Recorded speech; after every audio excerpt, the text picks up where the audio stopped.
ॐ अज्ञानतिमिरान्धस्य ज्ञानाञ्जनशलाकयः चक्षुरुन्मिलितं येन तस्मै श्रीगुरुवे नमः। हरे कृष्णा। आज गीता श्रृंखला के सत्र क्रमांक 338 में आप सभी भक्तों का हार्दिक स्वागत है। आज हम श्रीमद् भागवत गीता के 10वें अध्याय के जो कि है श्री भगवान का ऐश्वर्य श्लोक क्रमांक 9 का अध्ययन करेंगे। आइए, श्लोक इस प्रकार है। मच्चितः मद्गत्प्राणः बोध्यन्त परस्परं कथ्यन्त स मां नित्यं तुच्छन्ति स रमन्ति स तुच्छन्ति स रमन्ति स। कितना सुंदर श्लोक है भक्तों। बोलने में, उच्चारण करने में इतना आनंद आ रहा है। मच्चितः मद्गत्प्राणः बोध्यन्त स परस्परं कथ्यन्त स मां नित्यं तुच्छन्ति स रमन्ति स। भगवान श्री कृष्ण कहते हैं कि मेरे शुद्ध भक्तों के विचार मुझ में निवास करते हैं, उनके जीवन मेरी सेवा में अर्पित रहते हैं और वे एक दूसरे को ज्ञान प्रदान करते हैं तथा मेरे विषय में बातें करते हुए परम संतोष तथा आनंद का अनुभव करते हैं। भगवान अपने भक्तों के गुणों का वर्णन कर रहे हैं। भक्त कैसा होना चाहिए। अगर आज तक आपको लगता है मैं भी भगवान का भक्त हूँ, जुम्मा 7 दिन आए मंदिर में आके, कभी कभी मंदिर में घंटी बजा के आ जाते, सोमवार को बाबूलनाथ जाके आ गए, कहते हैं मैं तो भगवान का बड़ा भक्त हूँ। अरे भोलेनाथ, तुम, हे भोलेनाथ, देवों में देव, तुम सबसे बड़े देव हो भोलेनाथ, और तुम्हारे भक्तों में हमसे बढ़कर कौन। गणेश जी के विषय में बड़े बड़े भजन गाते हैं। देवा हो देवा गणपति देवा, तुमसे बढ़कर कौन, और तुम्हारे भक्तों में हमसे बढ़कर कौन। साल में एक बार 7 दिन तक गणपति, यहाँ 1.5 दिन का गणपति घर पे लाते हैं और बड़े अपने आप को बड़े भक्त होने का दावा करते हैं। परंतु भक्ति की परिभाषा क्या है, भक्त कौन होते हैं, उसके विषय में यहाँ पर श्री कृष्ण बता रहे हैं। अगर आज तक आपको लगता था कि मैं भक्त हूँ, सोमवार को ये मंदिर, मंगलवार को बाबूलनाथ, सोमवार को बाबूलनाथ, मंगलवार को सिद्धिविनायक, बुधवार को और कोई लक्ष्मी जी का, गुरुवार को और कोई, ऐसे अगर आप अलग मंदिरों में जाना ही भक्ति मानते हैं, तो आज यहाँ पे भगवान हमारा भ्रम दूर करते हुए कह रहे हैं कि मेरे शुद्ध भक्तों के विचार मुझ में वास करते हैं। अर्थात जो कोई विचार करते हैं, स्मरण करते हैं, चिंतन करते हैं, एकमात्र भगवान के सिवाय और किसी का नहीं। हमारे मन में तो पूरे दिन अनाप शनाप और कोई ना कोई विचार चलते रहते, भगवान का विचार तो कभी आता ही नहीं, और हम अपने आप को भगवान मानते हैं। परंतु भगवान तो कह रहे हैं कि मेरे भक्तों के तो विचार हमेशा मुझ में ही निवास करते हैं, और क्या कहते हैं, उनके जीवन मेरी सेवा में अर्पित रहते हैं। और भक्तों का जीवन है वो भगवान की सेवा में पूर्ण रूप से अर्पित रहता है। हम सवेरे भागे 5 मिनट जाते हैं, घंटी बजाकर पुनः आ जाते हैं और उसको भक्ति मान लेते हैं। परंतु नहीं, भगवान तो कह रहे हैं कि उनका पूरा जीवन ही मेरे लिए समर्पित रहता है, मेरी सेवा के लिए समर्पित रहता है।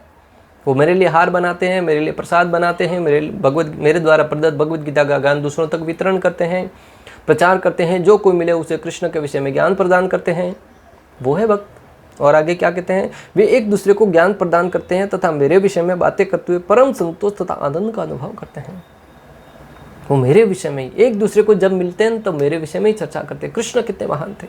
और हम क्या करते हैं, अपने गुणों की महानता है। पता है, कल तो वहाँ पे गया था, इतना मजा आया उस वाटरफॉल के पास गए थे, अपने चित्र बताते हैं, फोटो बताते हैं फ़ोन में, ये देख, ये सेल्फी लिया, कितना आनंद आया। क्या हम भक्त हैं। यहाँ पे आत्म अवलोकन करने वाली बात है भक्तों, स्वयं के चरित्र में झांक कर देखने वाली बात है कि भगवान अपने भक्तों के बारे में वर्णन करते हुए बताते हैं कि भगवान के भक्त हैं वो क्या क्या कार्य करते हैं, कितने महान हैं। तो यह श्लोक भक्ति की प्रक्रिया का वर्णन करता है। ये श्लोक है वो विशेष रूप से भक्ति की प्रक्रिया का वर्णन करता है कि किस प्रकार भक्ति की जानी चाहिए, भक्ति की रूपरेखा क्या होगी, भक्ति की प्रक्रिया क्या है। भक्तों के मन मुझ में रमे रहते हैं, जैसे एक मछली पानी के बिना नहीं रह सकती, उसी प्रकार मेरे भक्त मेरे बिना नहीं रह सकते। दशरथ महाराज का दृष्टांत भक्तों, जिए तो राम के लिए जिए, और प्राणों को त्यागा तो भी राम के विरह में त्यागा। भक्तों, राम राम कहते हुए शरीर को त्याग दिया। प्रभु श्री रामचंद्र अयोध्या में नहीं है, ये विचार करके दशरथ महाराज ने अपना प्राण ही त्याग दिए। भगवान कह रहे हैं कि मेरे भक्तों की ये महानता है, वो मछली की भांति है। जिस प्रकार मछली जल के बिना नहीं रह सकती, उसी भांति भक्त मेरे बिना एक क्षण के लिए भी नहीं रह सकते। मेरे बिना नहीं रह सकते, अर्थात मेरा स्मरण किए बगैर नहीं रह सकते, मेरे नाम का जप किए बगैर नहीं रह सकते, मेरे विषय में विचार किए बिना नहीं रह सकते। भगवान श्री कृष्ण के भक्त हैं वो निरंतर नित्य भगवान के विषय में ही चर्चा करते हैं, भगवान के विषय में ही चिंतन करते हैं, भगवान के विषय में ही उठते बैठते सोते जागते हर समय भगवान के विषय में चिंतन करते हैं। यह भक्तों की महानता। उन भक्तों के लिए भगवान कहते हैं कि मैं उन भक्तों की जो आवश्यकता है वो पूर्ण करता हूँ, और जो उनके पास नहीं है वो उनको प्रदान करता हूँ, और जो उनके पास है उसकी मैं रक्षा करता हूँ। ऐसे भक्तों को भगवान कभी नाश नहीं होने देते। मदगत प्राण, वे मेरे रूप गुण व लावण्य आदि का बोध एक दूसरे को कराते रहते हैं। मतगत प्राण, भगवान कहते हैं कि वे मेरे रूप गुण और लीलाओं और लावण्य का बोध एक दूसरे को कराते रहते हैं। ये वो महानता को बताते हैं, दूसरा भक्त भगवान की दूसरी महानता को बताता है। वे मेरे विषय में बोलते हैं, अर्थात मैं जो भक्त वात्सल्य समुद्र हूँ और मेरे अति विचित्र चरित्र की चर्चा करते हैं। भगवान कहते हैं वो मेरे विषय में ही चर्चा करते हैं कि मैं भक्त वात्सल्य का समुद्र हूँ, अर्थात समुद्र में कितना जल है किसी को नहीं पता।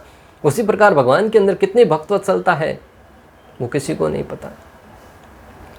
इस प्रकार स्मरण श्रवण और कीर्तन रूप मेरी उपासना के द्वारा वे ऐसे संतुष्ट रहते हैं मानो वे अमृत पान कर रहे हैं। इस प्रकार भगवान के नाम रूप गुण और लीलाओं का श्रवण कीर्तन और स्मरण करते हुए ऐसे तृप्त रहते हैं, आत्म तृप्त रहते हैं, जैसे वो अमृत का पान कर रहे हो। भक्ति में प्रगति के लक्षण प्रजल्प आपको न सिर्फ उबाऊ लगे बल्कि दुखदाई उबाऊ लगे। अगर प्रजल्प में आनंद आता है तो समझो और साधना में ध्यान देने की आवश्यकता है। भक्तों, कई बार लोग पूछते भी हैं कि भक्ति में प्रगति हो रही है कि नहीं हो रही है, इसका लक्षण क्या है। तो आचार्यगण समझाते हैं कि अगर आपको प्रजल्प है वो उबाऊ लगने लगे, न सिर्फ उबाऊ लगने लगे बल्कि दुखदाई भी लगने लगे, तब समझिए कि आपको भक्ति में प्रगति हो रही है। अगर आपको प्रजल्प करने में आनंद आ रहा है, रुचि उत्पन्न हो रही है, दो लोग आपस में चर्चा कर रहे हैं तीसरे व्यक्ति की, आपको कान देने की वहाँ पे इच्छा हो रही है, तो समझिए कि आप भक्ति में प्रगति नहीं किए हैं। जब प्रजल्प की बातें, अन्यर्थ बातें, दूसरे के विषय में की गई भूंडी है, उसमें जब आपको न सिर्फ आपको उसमें उबाऊ लगे, न सिर्फ उनके प्रति घृणा उत्पन्न हो, बल्कि वो सुनने में आपको कान में दर्द होने लगे कि कितने लोग दूसरों की बुराई कर रहे हैं, आपको उससे दर्द होने लगे, तब समझिए आप भक्ति में प्रगति कर रहे हैं। हम तो बड़े आनंद के साथ सुनते हैं, आपके विषय में तो नहीं कह सकता, विशेष रूप से हमारे तो ऐसा ही गुण है कि हम दूसरों के प्रजल्प को सुनने में बड़े आनंदित होते हैं।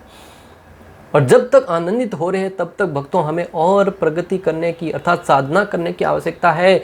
हमें साधना के द्वारा हृदय को शुद्ध करना होगा। जैसे जैसे हृदय का मार्जन होता जाएगा, शेतो दर्पण मार्जनम भव महादावाग्नि निर्वापणम श्रेयः केर्व चंद्रिका वितरणम विद्यावधूर जीवनम आनंदाम्बुधिवर्धनम प्रतिपदम पूर्णामृत स्वादनम सर्व आत्मसंपन्नम परम विद्यते श्री कृष्ण संकीर्तनम। जैसे जैसे हमारे हृदय का मार्जन होता जाएगा भक्तों, हमारे हरि नाम के प्रति रुचि उत्पन्न होने लगेगी। अतः हमें, अगर हमारे अंदर ऐसे गुण हैं कि हम प्रजल्प की बातों में आनंद आ रहा है, तो हमें चाहिए कि हम उसके ऊपर विचार करें और भगवान के नाम का गुणगान करते हुए निरंतर हरि नाम के द्वारा हृदय का मार्जन करें। जिस प्रकार हम अपने घर की सफाई करते हैं, जो कचरा कोने कोपसे में जहाँ कहीं भी जमा रहता है उसको धोकर भी बाहर निकालते हैं और हमारा घर है वो स्वच्छ दिखता है। अक्सर लोग दीपावली को घर की अच्छे से सफाई करते हैं ताकि लक्ष्मी जी घर में आए। तो अगर हमारे लक्ष्मी जी को घर पे लाने के लिए हम घर की अच्छे से सफाई करते हैं, तो लक्ष्मी नारायण को हमारे हृदय में बुलाने के लिए क्या हृदय की सफाई की आवश्यकता नहीं होगी? और घर की सफाई करने के लिए साबुन, डेटॉल आदि पदार्थों का उपयोग करते हैं, तो हमारे हृदय की सफाई के लिए प्रयोग करने वाला उपकरण है हरि नाम। हरे कृष्णा कृष्णा कृष्णा हरे हरे, हरे राम राम राम हरे हरे।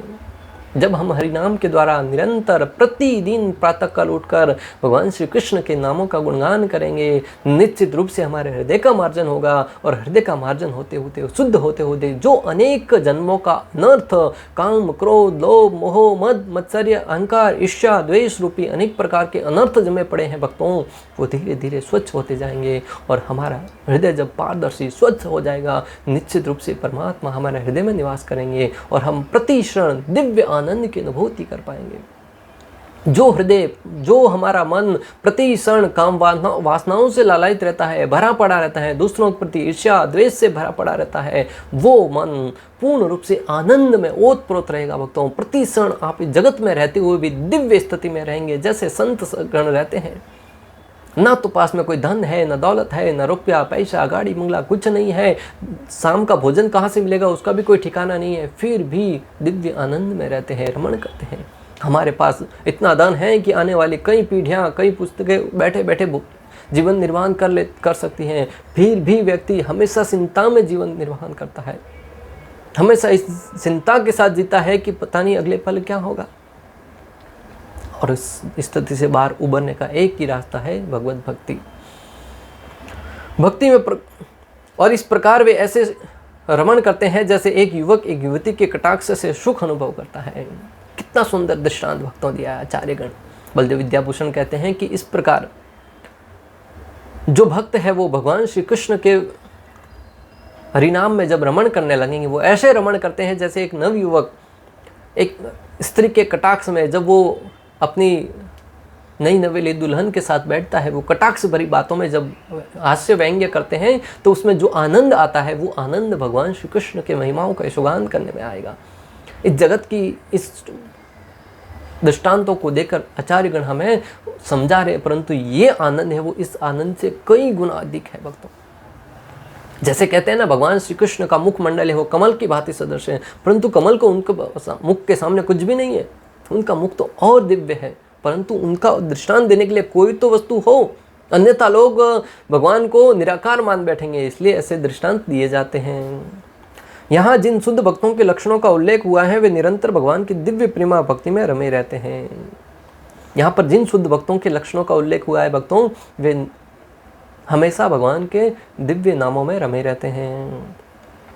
भक्ति की प्रारंभिक अवस्था में वे सेवा में ही दिव्य आनंद उठाते हैं और परिपक्व अवस्था में वे ईश्वर प्रेम को प्राप्त करते हैं। भक्ति की प्रारंभिक अवस्था में जैसे जैसे भक्ति में प्रवेश करते हैं तो प्रारंभ में भक्त हैं वो सेवा में आनंद लेते हैं। सेवा के द्वारा हमारा हृदय शुद्ध होता है। भगवान के लिए भोजन बनाना है, भगवान का मंदिर मार्जन करना है, भगवान के लिए हार बनाना है, फूल बनाना है, भगवान के भक्तों की सेवा करना है। ऐसे धीरे धीरे जब हम सेवा करते जाएंगे तब हमारा हृदय वो धीरे धीरे शुद्ध होता जाएगा, और जब हृदय शुद्ध होता जाएगा फिर हम भगवान की दिव्य अवस्था में रमण करने लगेंगे। वे इस दिव्य स्थिति को प्राप्त कर लेते हैं, तब वे उस सर्वोच्च सिद्धि का स्वाद लेते हैं जो भगवत धाम में प्राप्त होती हैं। और जब सेवा के द्वारा हृदय शुद्ध होने लगता है, कथा श्रवण के द्वारा हृदय शुद्ध होने लगता है, तब धीरे धीरे भक्तगण है वो उस दिव्य आनंद का अनुभव करते हैं जो गोलोक धाम में, भगवान के नित्य धाम में भक्तगण प्राप्त करते हैं। उस आनंद का इस जगत में भी अनुभव किया जा सकता है भक्तों। भगवान श्री चैतन्य दिव्य भक्ति की तुलना जीव के हृदय में बीज बोने से करते हैं। भगवान श्री चैतन्य महाप्रभु भक्ति की तुलना जीव के हृदय में बीज बोने से करते हैं। जैसे एक पौधे को उगाने के लिए उसका बीज बोते हैं, निरंतर उसको जल द्वारा सिंचन करते रहते हैं, कुछ खाद प्रदान करते हैं, और निरंतर खरपतवार है, अनेक प्रकार के अंदर अनावश्यक पौधे हैं, उनको उखाड़ते रहते हैं। अर्थात एक माली उन पौधों का अच्छे से रख रखाव करता है तो धीरे धीरे वो पौधे हैं वो बड़े होते लगते हैं। उसी भांति हमारे हृदय में भक्ति रूपी पौधा, भक्ति रूपी बीज को स्थापित करने के उपरांत प्रतिदिन सांझ सवेरे उसका पोषण करने के लिए हरि नाम, हरि कथा, हरि भक्तों का संग, हरि प्रसाद, इन सारे के सारे आवश्यक तत्वों का सेवन करना होगा। और खरपतवार निकालने के लिए जो असत्य संग है उसका त्याग करना होगा, अशुद्ध भोजन है उसका त्याग करना होगा, ऐसे अनेक प्रकार के अनर्थ है उनको त्यागना होगा। धीरे धीरे वो भक्ति रूपी पौधा है वो बढ़ता जाएगा और बढ़ता बढ़ता स्वर्ग लोक को या अन्य लोकों को, ब्रह्मांड को पार करता हुआ गोलोक धाम को पहुंच जाएगा। और जब श्री कृष्ण के शरण कमलों को स्पर्श करेगा तब हम उस दिव्य आनंद को प्राप्त करेंगे जो हमारा वास्तविक अस्तित्व है, जो हमारा मूल रूप है, सच्चित और आनंद से ओतप्रोत। यदि इसे जीव के हृदय में बो दिया जाए और जीव हरे कृष्ण मंत्र का श्रवण कीर्तन करता रहे, बीज अंकुरित होता है। जिस प्रकार नियमित सिंचन करने से वृक्ष का बीज फलता है, उसी प्रकार भक्ति रूपी आध्यात्मिक पौधा क्रमशः बढ़ता रहता है। तब तक यह ब्रह्मांड के आवरण को भेद कर ब्रह्म ज्योति में प्रवेश नहीं कर जाता। ब्रह्म ज्योति में भी यह पौधा तब तक बढ़ता जाता है जब तक उस उच्चतम लोकों को नहीं प्राप्त कर लेता जिसे गोलोक वृंदावन या कृष्ण धाम का परम धाम कहा गया है। अनंतो गत्वा यह पौधा भगवान के शरण कमलों की शरण प्राप्त कर वही विश्राम पाता है। ये पौधा भक्ति रूपी पौधा है, वो ब्रह्मांड को पार करता हुआ ब्रह्म ज्योति में प्रवेश करता है और वहां पे भी शांति से रुकता नहीं है, बढ़ता ही जाता है और भगवान के गोलोक धाम को प्राप्त करता है। और गोलोक धाम से भी ऊपर भगवान के चरण कमलों को जब तक स्पर्श नहीं करता तब तक वो बढ़ता ही रहता है और वहाँ पर जाकर वो विश्राम करता है। जिस प्रकार पौधे में क्रम से फूल तथा फल आते हैं, उसी प्रकार भक्ति रूपी पौधे में भी फल आते हैं और कीर्तन तथा श्रवण रूप में उसका सिंचन चलता रहता है। पौधे को पानी देना या रख रखाव के लिए हम माली को रख सकते हैं, परंतु भक्ति रूपी पौधे का सिंचन और देखरेख हमें स्वयं करनी होगी। जिस प्रकार पौधे को जल देते थे, थोड़ा बड़ा होता, फिर फूल आते हैं, फिर फल लगते हैं, उसी भांति भक्ति रूपी पौधे को भी बड़ा होने में, उसके अंदर फूल फल लगने में समय लगेगा। हो सकता है कि पौधे का रख रखाव करने के लिए हम किसी माली को रख लें, परंतु भक्ति रूपी पौधे को रख रखाव करने के लिए हमें स्वयं को ही प्रयास करना होगा। अक्सर लोग हम देखते हैं कि दूसरे के द्वारा माला जप करवाते हैं। ऐसे अनेक लोग भी हैं, बोले तो हम तुम्हारे नाम की माला जप कर लेंगे, उसका पुण्य तुमको मिल जाएगा, तुम हमको 500 रुपये 1000 रुपये दे दो, और लोग उसमें विश्वास भी करते हैं। परंतु ऐसा नहीं भक्तों, अगर तत्व से देखा जाए तो हमारी आध्यात्मिक शुद्धिकरण के लिए हमें स्वयं को उस कार्य को करना पड़ेगा। जिस प्रकार कोई अन्य व्यक्ति भोजन करता है, आपके शरीर को शक्ति नहीं मिल सकती, पोषण नहीं मिल सकता, आपके स्वयं को शरीर को पोषण देने के लिए स्वयं को भोजन करना होगा, स्वयं को उस भोजन को स्वीकार करना होगा। उसी भांति स्वयं के आध्यात्मिक पोषण के लिए भी स्वयं हरिनाम का जप करना होगा। हरे कृष्णा कृष्ण कृष्ण हरे हरे, हरे राम राम राम हरे हरे। जब हम स्वयं उस विधि का पालन करके हरिनाम का जप करेंगे तब हमारा शुद्धिकरण होगा भक्तों। और हमारे शुद्धिकरण के लिए हमें स्वयं को इस विधि का पालन करना होगा। प्रातःकाल उठकर शारीरिक कार्यों से निवृत्त होने के उपरांत समय निकालकर 5 मिनट 10 मिनट, आधा घंटा, 1 घंटा, 2 घंटा, जितना समय निकाल पाए, अनर्थ के समय को दूर करते जाओ। टीवी, मोबाइल, इंटरनेट, उन सब को छोड़ के आप आध्यात्मिक कार्य में समय लगाओ। आप देखिएगा आपके जीवन में परिवर्तन आएगा, आपके परिवार में शुद्धता आएगी, आपके जीवन में चरित्र में शुद्धता आएगी, आप शांति का अनुभव कर पाएंगे, आप निर्णय लेने में आपको बहुत सुगमता होगी। कोई भी निर्णय लेने के लिए आप बहुत ही विचलित रहते हैं, ये करूं कि ये करूं। आप व्यापार में भी ठीक से निर्णय ले पाएंगे क्योंकि आपको भगवान अंदर से प्रेरणा देंगे। अगर आप ध्यान पूर्वक जब कथा कीर्तन और श्रवण करेंगे और निरंतर करेंगे तो धीरे धीरे आप ऊपर उठेंगे। निरंतर अगर हम कथा कीर्तन का श्रवण करते रहेंगे, हरिनाम का जप करते रहेंगे तो हम धीरे धीरे ऊपर उठते रहेंगे और उसको करने की विधि निरंतर रखनी होगी। जिस प्रकार सेनकोपी आपने देखी होगी, सेनकोपी होती है, उसको किसी भारी वजन को उठाने में उसका प्रयोग किया जाता है। उसको एक रस्सी होती है, उसको सेन को खींचना होता है, हमें निरंतर खींचते रहना होता है, दूसरी तरफ से वो वस्तु धीरे धीरे ऊपर उठती है। उसी प्रकार अगर हम निरंतर इन श्रवण कीर्तन की विधि को करते रहेंगे तो हमारी भक्ति रूपी जो सेनकोपी द्वारा हमारा वजन है वो ऊपर उठता रहेगा और हम भगवान श्री कृष्ण के शरण कमलों की तरफ अग्रसर आगे होते रहेंगे। श्रीमद् भागवत में भी भगवान तथा उनके भक्तों के संबंध के विषय में ऐसी अनेक कथाएं हैं। श्रीमद् भागवतम में भगवान श्री कृष्ण और उनके भक्तों के संबंध में ऐसी अनेक कथाएं हैं, दिव्य कथाएं हैं। जैसे भगवान श्री कृष्ण और भीष्म पितामह, श्री कृष्ण और प्रहलाद महाराज और नरसिम्हदेव, ध्रुव महाराज और भगवान श्री विष्णु, गजेंद्र और भगवान श्री विष्णु, द्रौपदी और श्री कृष्ण, सुदामा और श्री कृष्ण, पांडव और श्री कृष्ण, गोपियाँ और श्री कृष्ण आदि अन्य लीला हैं जिसमें हम देखते हैं कि उन्होंने निरंतर भगवान श्री कृष्ण की शरणागति स्वीकार करके भगवान के धाम को प्राप्त किया है या भगवत भक्ति को प्राप्त किया है। इसलिए श्रीमद् भागवतम भक्तों को अत्यंत प्रिय है, जैसा कि भागवत 12.13.80 में कहा गया है। श्रीमद् भागवतम पुराणम अमलम यद्वैष्णवानां प्रियम। ऐसी कथा में भौतिक कार्यों, आर्थिक विकास, इंद्रिय तृप्तियां, मोक्ष के विषय में कुछ भी नहीं है। श्रीमद् भागवतम ही एकमात्र ऐसी कथा है जिसमें भगवान तथा उनके भक्तों की दिव्य प्रकृति का वर्णन मिलता है। श्रीमद् भागवतम में भगवान और उनके भक्तों के विशेष रूप से बहुत कथाओं का वर्णन मिलता है। इसलिए भक्तों को भगवान की भागवतम कथाओं में बहुत रुचि है। भागवतम कथा में भौतिकता से संबंधित कोई वर्णन नहीं है, किस प्रकार इंद्रिय भोग किया जाए, किस प्रकार ज़्यादा से ज़्यादा भोजन करके आप शारीरिक शक्ति को प्राप्त कर सकें। भागवतम में भगवान के विषय में, भगवान के भक्तों के विषय में विस्तार से वर्णन मिलता है।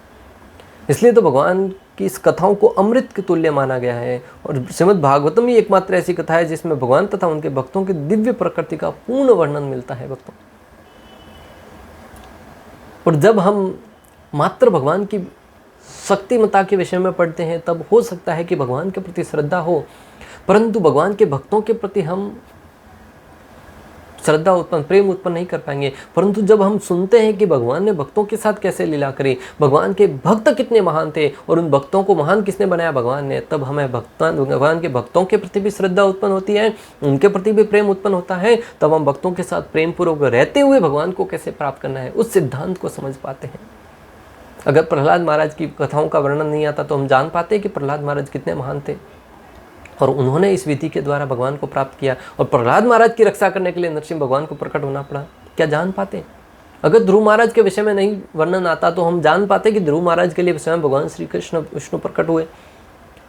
अगर सुदामा जी के विषय में प्रसंग नहीं आता तो क्या हम जाते कि इतने गरीब, इतने निर्धन होते हुए भी भगवान श्री कृष्ण ने अपना मित्र रूप में उनके साथ व्यवहार किया और उनको सर्वश्रेष्ठ पद प्रदान किया। गजेंद्र के विषय में अगर नहीं सुनते तो हम जान पाते कि एक पशु योनि में होते हुए भी जब उन्होंने उत्तम श्लोकों द्वारा भगवान को एक मात्र फूल अर्पण करते हुए, कमल का फूल अर्पण करके उनको याद किया, उनको प्रार्थना अर्पण करी, तब भगवान श्री विष्णु अपने आयुध पर सवार होकर वहां पर आए और गजेंद्र की रक्षा करी। अगर द्रौपदी के प्रसंग में हम नहीं सुनते तो हम जान पाते कि द्रौपदी ने अपने दोनों हाथ ऊपर उठाकर जब श्री कृष्ण को पुकारा, श्री कृष्ण अपने महल में बैठे हुए थे और उसी समय अपने भक्त की पुकार सुनकर दौड़े चले आए और अपने भक्त की लाज को बचाया।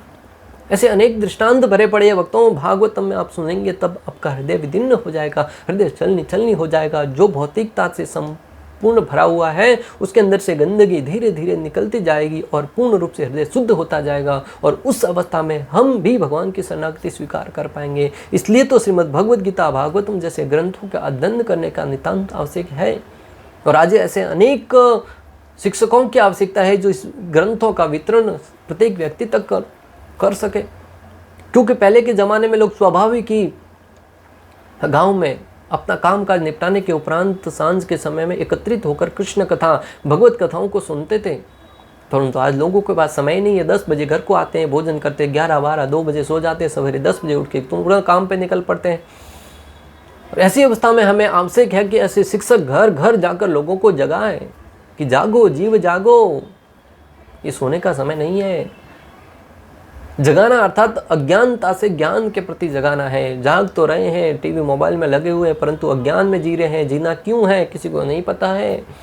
अतः आपका और हमारा कर्तव्य है कि हम प्रत्येक व्यक्ति तक इस दिव्य ज्ञान को, श्रीमद् भगवद गीता का जो दिव्य ज्ञान है उसको पहुंचाए और उसकी महत्वता के विषय में बताकर उनके हृदय को शुद्ध करके उनकी जीवन को सार्थक सिद्ध करने का प्रयास करें। फलतः कृष्ण भावना भावित जीव ऐसे दिव्य साहित्य के श्रवण में दिव्य रुचि दिखाते हैं जिस प्रकार तरुण तथा तरुणी को परस्पर मिलने में आनंद प्राप्त होता है। अतः जो कृष्ण भावना भावित जीव है वो ऐसे दिव्य साहित्य के श्रवण में दिव्य रुचि दिखाते हैं जिस प्रकार तरुण और तरुणी एक दूसरे को मिलने में बड़े आतुर रहते हैं। 2 दिन 5 10 दिन बाद का समय दिया है उसको एक एक दिन गिन के निकालते हैं। उस दिन मैं अपनी प्रेमिका से मिलने वाला हूँ, अपने प्रेमी से मिलने वाली हूँ। अगर ऐसी रुचि हमें कृष्ण कथा में उत्पन्न हो जाए भक्तों, तब समझिएगा कि हमारा कुछ कल्याण होने वाला है, क्योंकि परम आकर्षक है कृष्ण। इस जगत के छोटे मोटे जीव या साधारण प्रेमी प्रेमिका क्या आकर्षित करेंगे आपको। मलमूत्र का पूरा ढेला है, मांस मदिरा का ढेला है, परंतु जो श्री कृष्ण है वो दिव्य शरीर है। उनके शरीर का एक एक अंग सत्सित और आनंद से ओतप्रोत है। उस श्री कृष्ण के प्रति जिनका नाम का ही अर्थ है सर्व आकर्षक श्री कृष्ण, उनको देखकर बड़े बड़े ऋषि मुनि अपनी तपस्या को भंग कर जाते हैं। बड़े बड़े ऋषि मुनि उनके प्रति मोहित हो जाते हैं। उस श्री कृष्ण का रूप सर्वमोहक देख के कोई व्यक्ति आकर्षित नहीं होता तो वो फिर बड़ा अभागा है भक्तों। और उसके प्रति आकर्षण उत्पन्न करने के लिए हमें चाहिए कि हम ऐसे दिव्य ग्रंथों का अध्ययन करें, दिव्य भक्तों का संग करें। इस प्रकार श्लोक क्रमांक 9 में हमने समझा कि भक्त है वो निरंतर भगवान श्री कृष्ण के विषय में ही चर्चा करते हैं, भगवान के उनके विचार है वो भगवान में रमे रहते हैं और भगवान की महानता के विषय में निरंतर चिंतन और चर्चाएं करते रहते हैं। इस प्रकार भगवान के भक्त भगवान की दिव्यता को जानकर उसकी लीलाओं का श्रवण कीर्तन और महिमा का यशोगान करते हुए प्रति क्षण दिव्य आनंद की अनुभूति करते हैं। जो आनंद गोलोक धाम में भक्तगण भगवान के साथ परस्पर आदान प्रदान करके प्राप्त करते हैं, वही आनंद भक्तगण इस जगत में रहते हुए भी उस आनंद का आनंद भोग करते हैं। इस प्रकार श्लोक क्रमांक 9 का भक्ति वेदांत तात्पर्य पूर्ण हुआ। अंत तक हमारे साथ बने रहने के लिए आप सभी का हृदयपूर्वक प्रेम पूर्वक बहुत बहुत धन्यवाद। श्रील प्रभुपाद की जय, श्री श्री राधा गोपीनाथ भगवान की जय, श्रीमद् भगवद गीता की जय। हरे कृष्णा कृष्ण कृष्ण हरे हरे, हरे राम राम राम